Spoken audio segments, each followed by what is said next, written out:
What is up, everybody? Dan and the Fireman here. Today, we're going to be going over 3 motorcycle close calls and crashes. Now, 2 of them are going to be low sides into the corner, going maybe a little too fast with a little bit of gravel, and one of them is going to happen in town. These types of things happen when you're out riding, so let's make sure we don't do them ourselves. Slow it down, slow it down. We got another turn coming up. Slow it down. You see all that sharp left turn right here? This is a sharp left turn. You're low side, probably, or go wide. Guys, it's pretty easy to see when you've done this 100 times. And cornering, going too fast in the corner, low siding, or going wide is the biggest thing. That kills so many people. And here's the thing, absolutely right. It's usually the car driver's fault, but it's your responsibility, once again, for your own safety. Your own safety.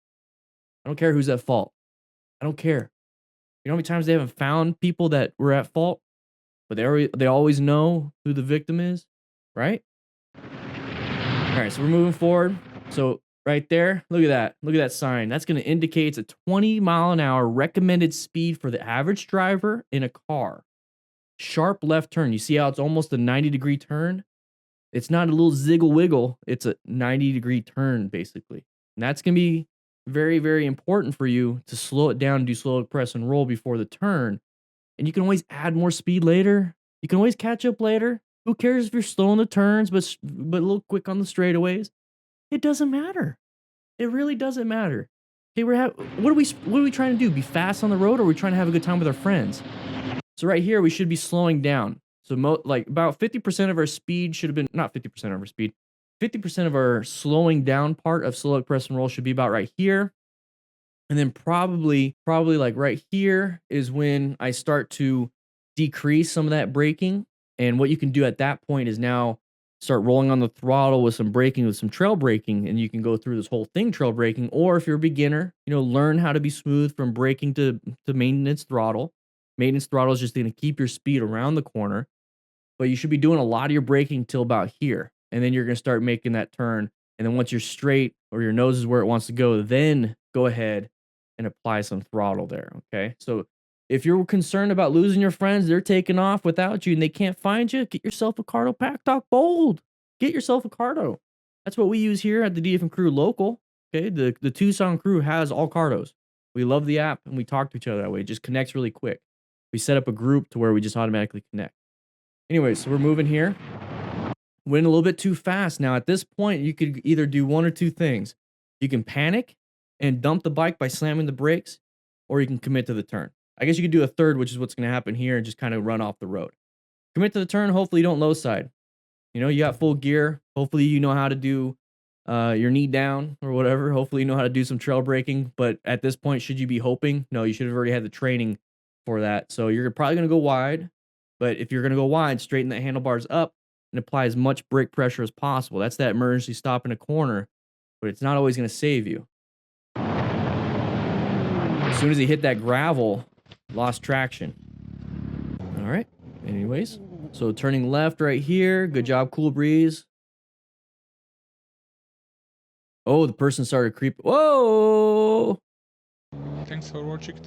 So he made an adjustment. I want to see what the light was when he went through. Okay, so it's a yellow. So more than likely, this person right here that was starting to creep out, it became a green arrow.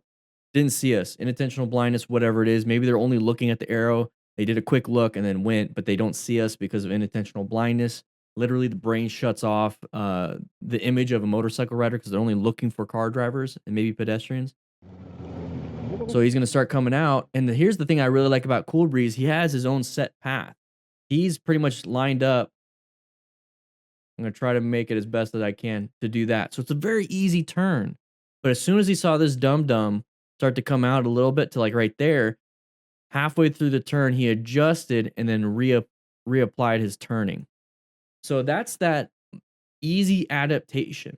That right there is part of plan. Okay, you located the hazard, right? He's positioned for safety already. He's going through the turn. He's doing a good turn. He's positioned for safety. Boom, he located a hazard.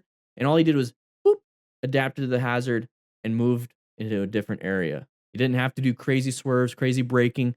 And here's the thing. I think a lot of people, what would happen in this situation is that see that vehicle poke out and then dump the bike because they panicked. Okay, so don't go into brown stage, everybody. had a little panic. Oh, So he adjusted and realized, you know, I'm not going to stay in this lane. I'm just going to go ahead and take this other lane, which is a good escape path. It's open, blah, blah, blah, non-issue at this point. So look, he's going to stick out. He's like, whoa, adjust a little bit, get out of there. thanks for watching till the end. I hope you've enjoyed it. Oh, you're welcome, Moto Stars. Absolutely welcome.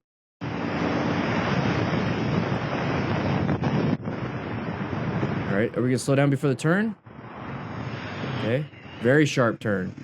Looks kind of easy though. Ooh, we've seen this. He's gonna get road rash. Look at his arm. I've seen this one before. He's gonna look at it right now. Yoink. That's road rash. A little bit of second degree, mostly first. Where do you think you have gear? Your leg? Yeah, we're full gear, everybody. Okay. Is just take a look at the injury sustained. That right there, that little white spot. Little white spot right there. That's second degree road rash. So all his nerve endings are definitely exposed. They're a little bit raw, so you're going to feel a lot of pain in that spot. This discoloration is where the road touched him, but probably within it is first degree, and then here's second degree. So the colored in is second degree. This little area is first degree, and then this is just, you know, dirt on the, probably a little bit of pebbles here and there.